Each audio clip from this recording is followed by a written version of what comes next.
کہ جو سرٹیفکیٹ جمع کروائے گئے ہیں اس میں بہت چند ایسے ارکان ہیں جن کے سگنیچر پہلے سے موجود الیکشن کمیشن کے ریکارڈ کے ساتھ میچ نہیں کرتے، تو اس میں فیک سرٹیفکیٹ کی بات بھی آ رہی ہے۔ تو تحریک انصاف الیکشن کمیشن کے جو سرٹیفکیٹ جمع ہوئے ہیں اس پر سپریم کورٹ کیسے اس قسم کا آرڈر پاس کر سکتی ہے، یہ بھی ایک چیز ہے۔ لیکن ہوا یہ ہے کہ اس آرڈر کے بعد جو وضاحت ہونی تھی اس میں مزید ابہام پیدا ہو گیا ہے۔ اب الیکشن کمیشن نے پیر کے روز اجلاس طلب کر لیا، لیکن پیر کے اجلاس سے پہلے ناظرین آپ یہ دیکھیں، کچھ کڑیاں آپ ملائیں کہ یہ جو پاکستان تحریک انصاف کے انٹر پارٹی الیکشن کا جو معاملہ ہے، اب سپریم کورٹ تو کہہ رہا نا کہ یہ تاخیری حربے الیکشن کمیشن نے استعمال کیے۔ میری آنکھوں کے سامنے جو 27 اگست کو الیکشن کمیشن کے 4 رکنی بینچ کے سامنے جو تحریک انصاف کا انٹر پارٹی کا الیکشن تھا، اس میں تحریک انصاف کے وکلاء جو نئے وکیل آئے ہیں عزیر کرامت بھنڈاری صاحب، وہ یہ کہہ رہے تھے کہ آپ انٹر پارٹی الیکشن کیس کا فیصلہ نہ کریں۔ 4 مختلف درخواستیں وہاں پہ دائر کی گئیں اور الیکشن کمیشن سے بینچ سے کہا گیا کہ سپریم کورٹ کا فیصلہ آنے دیں۔ سپریم کورٹ کے فیصلے میں ہو سکتا ہے کہ انٹر پارٹی الیکشن والا معاملہ کلیئر ہو جائے۔ الیکشن کمیشن کے بینچ نے کہا کہ وہاں سے کیسے کلیئر ہو سکتا ہے یہ معاملہ، یہ تو ہمارے پاس پینڈنگ ہے، اس کا فیصلہ ہم نے کرنا ہے۔ لیکن تحریک انصاف کے وکلاء نے کہا کہ جناب آپ انتظار کر لیں، چلیں تفصیلی فیصلہ تو آنے دیں، اس میں ہماری انٹر پارٹی الیکشن کی جو بھی صورتحال ہے وہ کلیئر ہو جائے گی۔ تو ناظرین صورتحال کلیئر ہو گئی، حالانکہ کیس پینڈنگ ہے الیکشن کمیشن میں، لیکن سپریم کورٹ کے فیصلے میں ان سرٹیفکیٹ کو مان لیا گیا جن کا ابھی جائزہ لیا جانا تھا الیکشن کمیشن کی طرف سے۔ ان تمام سرٹیفکیٹ کو مان کے وہ آزاد جنہوں نے سرٹیفکیٹ جمع کرایا انہیں پی ٹی آئی کا ڈکلیئر بھی کر دیا گیا۔ اب اس فیصلے میں جو الیکشن کمیشن سے کہا گیا کہ آپ نے تاخیری حربے استعمال کیے ہیں، الیکشن کمیشن ڈٹ گیا آگے سے۔ یہ جو میں نے تھم نیل پہ لکھا کہ الیکشن کمیشن ڈٹ گیا، 2 شخصیات ڈٹ گئیں، اس میں ایک الیکشن کمیشن ہے، ذرائع سے خبر آئی ہے، اور ظاہر سی بات ہے ذرائع سے خبر آنی ہے تو چیف الیکشن کمیشن کی اپروول کے ساتھ آنی ہے۔ اس میں الیکشن کمیشن یہ کہہ رہا ہے کہ یہ تاخیر ہماری طرف سے نہیں ہوئی، یہ ملبہ ہماری ذات پہ نہ گرائیں، ہم نے تو 25 جولائی کو یہ درخواست دائر کر دی تھی وضاحت کے لیے، آپ نے کوئی 50 دنوں کے بعد یہ فیصلہ جاری کیا، یہ پینڈنگ رہی آپ کے پاس وضاحت کی اپلیکیشن، تاخیر تو آپ کی طرف سے ہوئی ہے، ہماری طرف سے نہیں ہوئی۔ اور پھر یہ بھی کہا گیا کہ الیکشن کمیشن ایک آئینی ادارہ ہے، الیکشن کمیشن کے ساتھ اس قسم کا سلوک، اس قسم کا جو کنڈکٹ ہے وہ مناسب نہیں ہے۔ اور الیکشن کمیشن کے ذرائع کی طرف سے کہا گیا ہے کہ الیکشن کمیشن کسی دباؤ میں نہیں آئے گا، الیکشن کمیشن کسی دھمکی کو قبول نہیں کرے گا۔ یہ تاثر غلط ہے کہ الیکشن کمیشن نے پاکستان تحریک انصاف کے انٹر پارٹی الیکشن کو ایکسیپٹ کر لیا ہے، ہم نے نہیں ایکسیپٹ کیا۔ الیکشن کمیشن کے ذرائع کہہ رہے ہیں ہمارے پاس کیس ان کا پینڈنگ ہے، اور ہم بار بار الیکشن کمیشن تحریک انصاف کے وکلاء سے کہتے رہے کہ اپنا کیس چلائیں، تاخیری حربے تو تحریک انصاف والے خود استعمال کرتے رہے۔ اب پیر کو اجلاس ہونا ہے، پیر کو دیکھتے ہیں کہ سپریم کورٹ کی اس وضاحت کے اوپر الیکشن کمیشن کیا فیصلہ صادر کرتا ہے۔ لیکن میرے پاس ایک خبر ہے، لیکن وہ خبر اس ولاگ سے متعلقہ نہیں ہے۔ لیکن ناظرین ایک اور شخصیت بھی ڈٹ گئی ہیں، وہ ہے مولانا فضل الرحمان صاحب، اور دونوں جانب سے ڈٹ گئی ہیں۔ ایک تو مولانا فضل الرحمان صاحب کی کل جو اس فیصلے کے بعد، ویسے تو پرسوں رات بھی مولانا صاحب کی ملاقات ہوئی وزیر اعظم شہباز شریف کے ساتھ، اعظم نذیر تارڑ بھی تھے، محسن نقوی بھی تھے، اور حکومتی تجاویز مولانا صاحب نے ماننے سے انکار کر دیا۔ مولانا صاحب نے کہا کہ ایکسٹینشن نہیں دوں گا۔ مولانا صاحب نے کہا کہ ججز کی جو ریٹائرمنٹ ایج ہے اس میں اضافہ نہیں ہوگا۔ مولانا صاحب نے کہا کہ ان چیزوں سے ہٹ کے، کیونکہ حکومت کی کوشش یہ تھی، حکومتی ڈیلیگیشن کی کوشش یہ تھی، وزیر اعظم صاحب بھی مولانا صاحب کو یہ کہہ کے مناتے رہے کہ آپ ہماری تجاویز پہ آ جائیں، ہمارے پرپوزل پہ آ جائیں، لیکن مولانا صاحب نہیں مانے۔ پھر مولانا صاحب نے اپنی تجاویز دیں،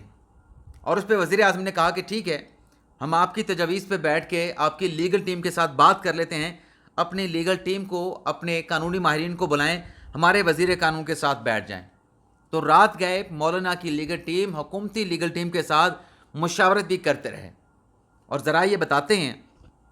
کہ بہت سارے نکات کے اوپر اتفاق ہو چکا ہے، آلموسٹ تمام نکات کے اوپر اتفاق ہو چکا ہے۔ مولانا فضل الرحمان صاحب کے ساتھ ناظرین اتفاق کیا گیا ہے، جو چیزیں مولانا فضل الرحمان صاحب نے کہیں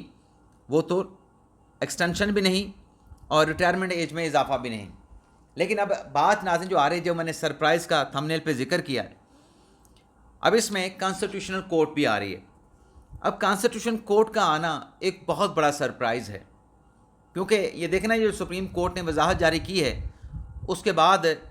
آپ دیکھیں نا کہ اس میں سپریم کورٹ نے یہ بھی ڈکلیئر کیا ہے کہ یہ پی ٹی آئی کے جو آزاد ارکان ہیں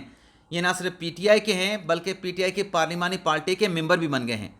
تو یہ وضاحت میں یہ لکھنا 8 ججز کی طرف سے، اس کا مطلب یہ ہے کہ وہ جب پارلیمانی پارٹی کے ممبر بن گئے ہیں تو آئینی ترمیم میں وہ ووٹ نہیں کر سکتے۔ اگر وہ ووٹ کریں گے تو آرٹیکل 63 کا اطلاق اور وہ ڈسکوالیفائی کر جائیں گے۔